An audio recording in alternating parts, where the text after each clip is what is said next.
Hello, and welcome to the croakiest voice on the internet. I'm Richard Vobes, and welcome to my morning's monologue stroke. It's really sort of readers' letters, as it were, edition today.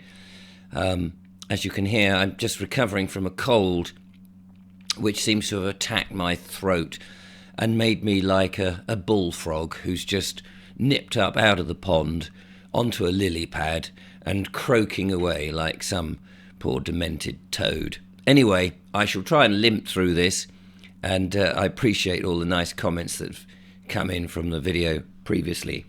I want to start again just to reiterate the Freedom magazine from the White Rose.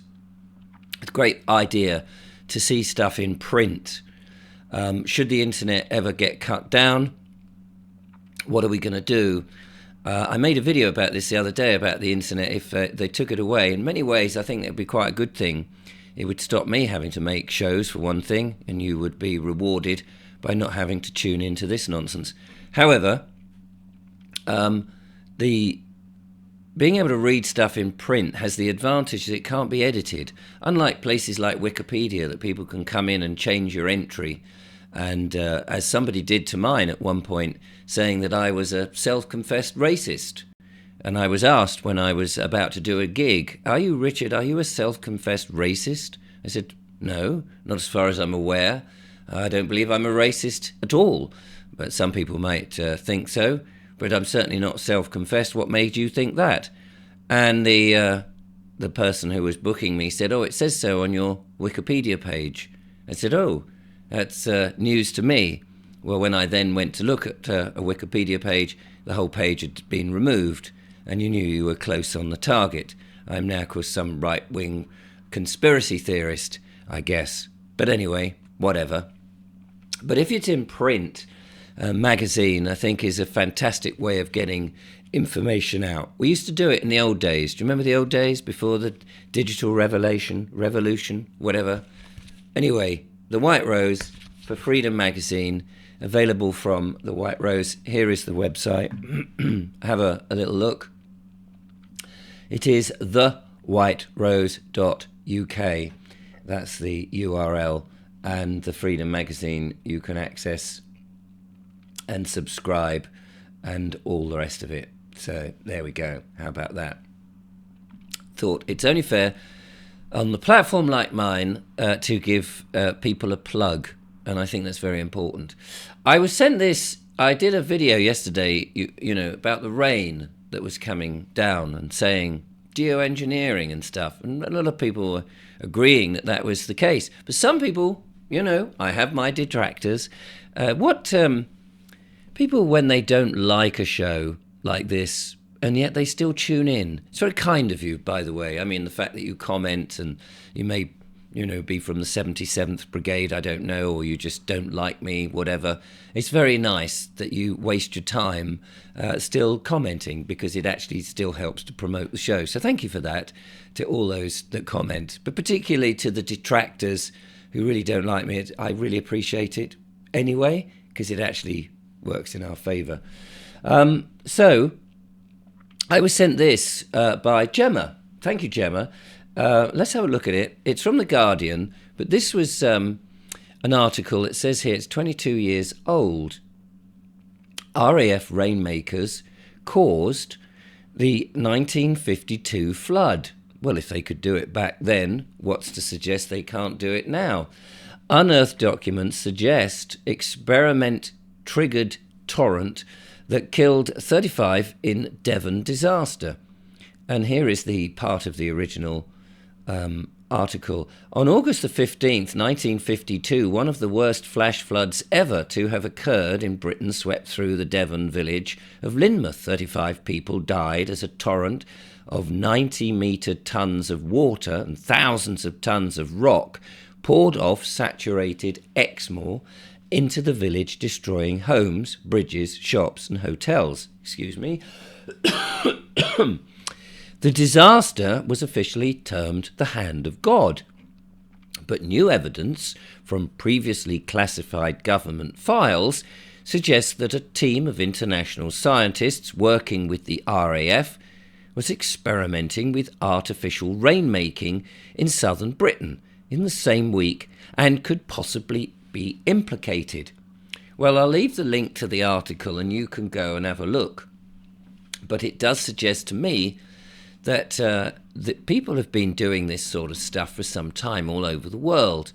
And we do know that there is this place, the harp instrument that you can play and do things to the weather. Harp, spelt H with two A's, RP, AARP. Not really a musical instrument, but maybe a weather instrument. Whether it really does it or not is up to you to decide, but just look out the window and you'll see how much geoengineering is going on out there and how often those aeroplanes seem to crisscross the skies. I think people are slowly beginning to notice. It's bleeding obvious. If, like me, you have a father that used to keep a diary of his activities, and you look in your parents' diaries for the 1950s and 60s, 70s, that sort of thing. Excuse me. My dad used to keep a diary that mostly just said nice sunny weather, bit cloudy, a little bit of wind from the northeast. Quite why he continued just to write the weather down, but that was something they did back then. And it's interesting looking at those diaries. Certainly we didn't see the type of cloud cover and the mysterious type of clouds that we see now. Most people don't look up, but we're beginning to learn to look up and see the results of a blue sky changing after the chemtrails have been up. That's geoengineering, and it's very sinister, and it's got to stop. I had a letter, an email from one of my viewers, and I want to show you that because I found this quite interesting, and I'm sure you will the same. Let me share it on the screen and we'll read it together. Croaky voice as or not. So this is from a chap called Paul, and he says, I wanted to tell you about what happened and is still happening to me. Excuse that coughing. It's very irritating. About a year ago, I caught speeding on the A1 near Newcastle. After watching Sovereign Pete, etc. on your channel, I decided to contest it. I sent the traffic police a notice. Among other things, I mentioned in the notice, my name being in capitals, the lack of signature on the offence letter, and the fact that the camera van was parked illegally, etc. To my amazement, I never heard another thing about the speeding offence and still haven't. But things have taken a turn. I have now allegedly been caught again, just outside, Silloth in Cumbria. But this time I definitely know something is up, because this time I know it wasn't me and wasn't my car. The time of the offence was 14:18 or 2:20 in the afternoon, as most people would think of, and I was with my boss at a customer until 5 to 4. As we have proof, because we began to sign in and sign out of the customer's office, presumably. I once again wrote to them, and within the letter that I sent, I requested pictures of proof. They sent me the camera photos. My car, a white cash cow, has a distinctive fin on the back part of the roof for the sat-nav. This was not on the photo they sent. Add to that the time of the offence, it was obvious that it wasn't me. I once again wrote to them and explained this and asked that the matter go to court so that I could present evidence to show my innocence. By now, I was starting to think that something was amiss. I waited for a letter with a court date. I waited and waited, and then last month, out of the blue, my wages seemed lower than usual. I contacted the wages department of the company that I work for, and they told me that a attachment of earnings order had been sent to them, and they had no choice but to deduct £374 from my earnings for the next 3 months. No prior notice, no letter of explanation, no court dates. I'm livid and still am. And to be honest, I'm not surprised. I'm just going to pause there for a second. Excuse this wretched voice.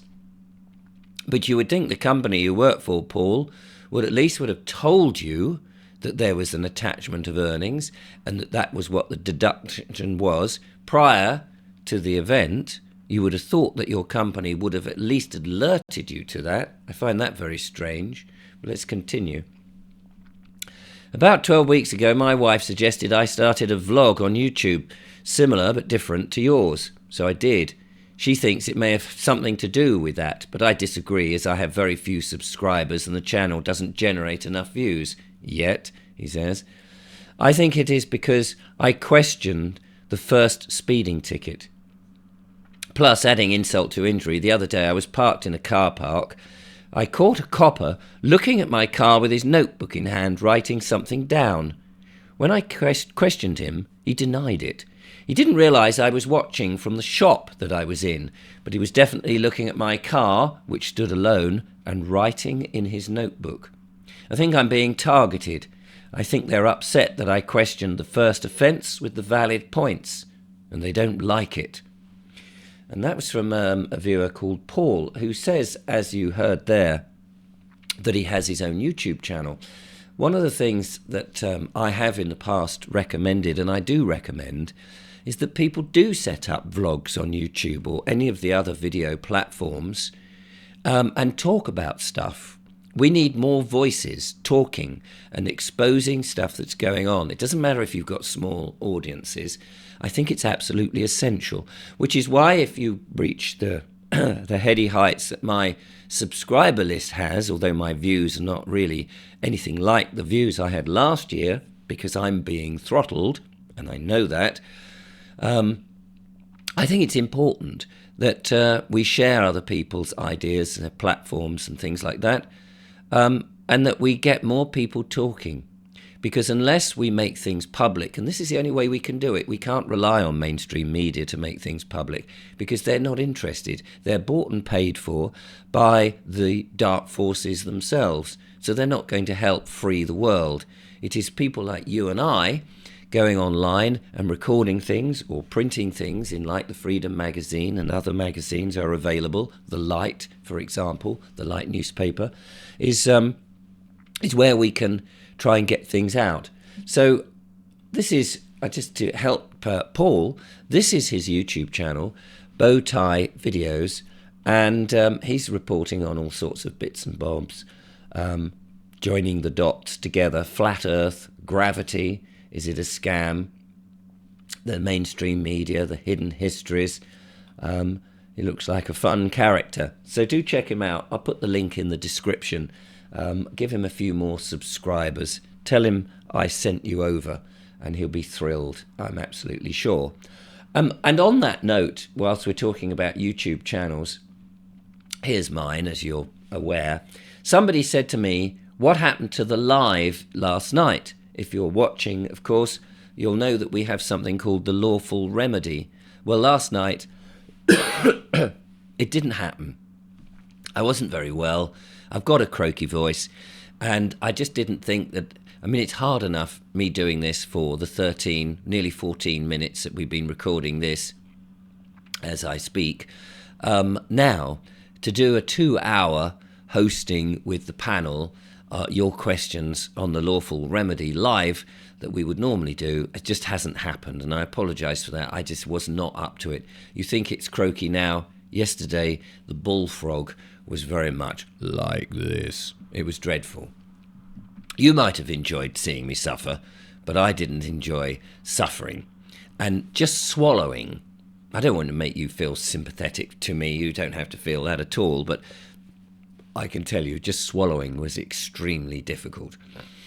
But somebody emailed in and said, where was it? And did I know all the live shows had disappeared? The previous shows. And I said, well, they are actually there, you're just looking in the wrong place. And if you go to the channel and you have to click on the live, if it's a live show and you've missed it, you have to click on the live tab, And you can see here are the shows as listed. The previous episodes are all there.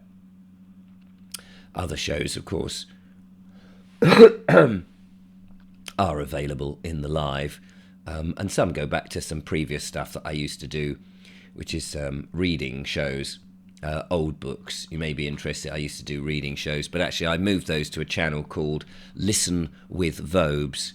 You can search that for yourself. The link, I think, is in the description anyway, but for the live Remedy shows, that's where it is. As opposed to on the homepage, where you get all the normal bits and bobs. Today. Oops, I've set that off. Didn't mean to set that off.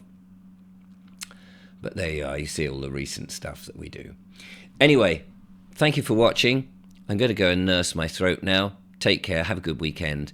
Until next time, bye for now.